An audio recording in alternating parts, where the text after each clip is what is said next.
Hello जी, आइए आपके third ratio पे आते हैं जिसका नेम है एक्टिविटी रेशोस। इससे पहले आपने दो किए थे, एक लिक्विडिटी था, एक सॉल्वेंसी था। लिक्विडिटी आपको बताता था कि आप अपनी करंट लायबिलिटीज़ की पेमेंट देने के कितने लायक हो या नहीं हो। सॉल्वेंसी आपको बताता था कि आप अपनी नॉन करंट लायबिलिटीज़ की पेमेंट देने के कितने लायक हो या लायक नहीं भी हो, तो भी जो भी है आपको बता देगा। अब आपके पास आता है एक्टिविटी रेशोस। इसके टोटल वैसे दो नेम हैं, ठीक है जी। अब ये आपको क्या बताएंगे? सबसे पहली बात, इसमें आपको अलग अलग पॉइंट सीखने हैं, जैसे सॉल्वेंसी में थे। ये आपको बताते हैं कि आपका बिजनेस कितना एक्टिव है। हम कह देते हैं ना कि भाई वो बच्चा देखो कितना एक्टिव है, ऐसे ही बिजनेस भी आपका एक्टिव होना चाहिए। अब बिजनेस किस किस काम में एक्टिव होना चाहिए, मतलब ढीला नहीं होना चाहिए। सबसे पहले, जो माल आपके पास आया है, जो आप सामान लेके आए हो, उस सामान को बेचने में एक्टिव होना चाहिए। सेकंड, जिन लोगों को माल बेचा है उनसे पैसा निकलवाने में एक्टिव होना चाहिए।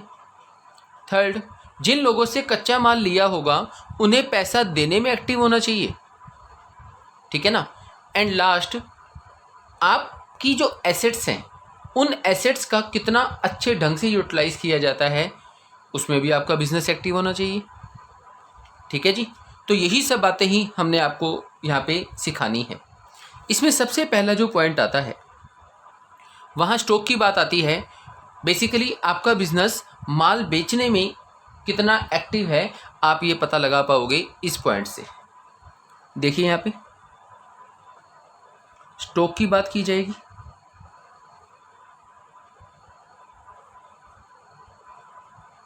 ठीक है जी, इसका मतलब है आना जाना। मीन्स आपके पास जो सामान आया वो जाएगा भी तो सही ना, जाएगा कब, जब बिकेगा। तो यही चीज़ का हमने पता लगाना है। अब ये जो रेशो है ये रिलेशन बनाता है। किसके बीच में रिलेशन बनाता है जी? ये बनाता है एक तो cost of goods sold, cost of goods sold, इसका एक सेकंड नेम भी तो होता है ना, कॉस्ट ऑफ रेवेन्यू। सेल का नाम था ना ये। तो जो सामान आपने बेचा है उस बेचे हुए सामान की कॉस्ट क्या है, इसको डिवाइड किया जाएगा। स्टॉक पड़ा होगा आपके पास, उसका औसत निकाल लेना। लो जी, ये इसकी इक्वेशन बन गई। इसको निकालने का ढंग आपके सामने आ चुका है। इसका मतलब अपने पास ये दो चीज़ें आ जाएं तो ये निकल जाएगा ना। बिल्कुल ठीक बात है, निकल जाएगा। तो इन्हें कैसे निकाला जाता है? सबसे पहले बात की जाती है बच्चों कॉस्ट ऑफ गुड्स सोल्ड की,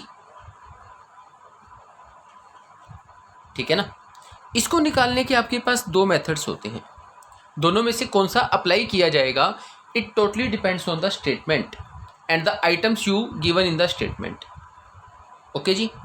सबसे पहला मेथड बहुत आसान, सेल्स में से जीपी को घटा दो बच्चों, ठीक है। एक ना आपको छोटा सा एग्जांपल दे देता हूँ। मान लो मैं एक मोबाइल लेके आया, कितने का लाया मुझे नहीं पता, बट मैंने उसको दो बातें बता दी। एक तो मैंने उसको 100 के फ़ायदे में बेचा, 100 कमाए मैंने उससे। एक मैंने उसको 900 का बेचा, मतलब 900 का बेचा है, उसमें से 100 आपने कमाए हैं, तो वो आपको पड़ा कितने का था, उसकी कॉस्ट क्या थी, आप उसको लेके कितने का आए थे, 800 का ना। कैसे निकाला? सेल्स में से जो आपने कमाया है वो घटा दिया, आपके पास आ गई बच्चों कॉस्ट। सेकंड क्या होता है? सेकंड होता है सबसे पहले आपको लिखना है ओपनिंग स्टॉक, जितना भी आपके पास है, ओके। उसके बाद जितना सामान आपने लिया है इस साल में वो लेंगे यहाँ पे, इसमें ऐड कीजिए। ये ना नेट लेना है आपको, नेट, ओके। इसका मतलब जितना सामान आपके पास आया है उसमें से जो सामान आपने दे दिया वापस, जितना माल आपने वापसी दिया है वो यहाँ पे लेस हो जाएगा, तो आपके पास ये नेट आ जाएगा, ओके जी। अच्छा, अब सीधा नेट लिखा तो घटा के लिखना, नेट आप यहाँ से हटा दो, ठीक है। इसका ऑटोमेटिकली मतलब क्या हो जाएगा, नेट।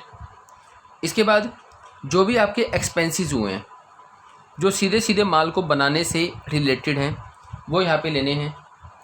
इसके बाद इसमें से लेस किया जाएगा बच्चों क्लोजिंग स्टॉक। ये आपकी इक्वेशन बनती है कॉस्ट ऑफ गुड्स सोल्ड को निकालने की। ओपनिंग स्टॉक प्लस जितना सामान लिया है प्लस जो आपके एक्सपेंस हुए हैं माइनस क्लोजिंग स्टॉक।